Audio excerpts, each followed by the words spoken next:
Welcome to the Learning Pines YouTube. We hope this video helps.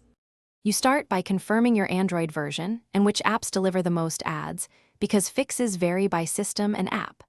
Once done, open Settings and go to Apps to inspect recent ad-heavy apps. Make sure Play Protect and Google Play updates are current. This prevents reinstalling malicious apps. You should back up contacts and important files now, so if you need to reset later, you won't lose data. Doing these checks first saves time and avoids accidental data loss. Next, focus on the middle work. Remove the ad source. Uninstall any unfamiliar or recently installed apps. If you can't uninstall, force stop and clear cache and data, then revoke permissions. Go to Notifications and disable intrusive ad notifications, and under Special App Access, block display over other apps.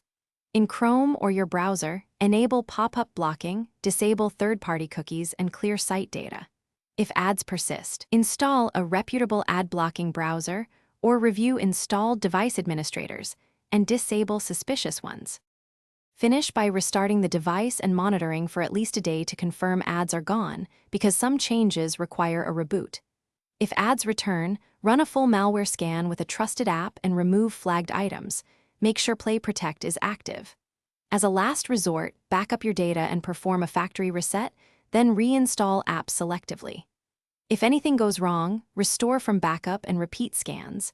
If persistent, seek professional repair or contact the device maker for deeper support. Thanks for watching. Consider subscribing if we helped you.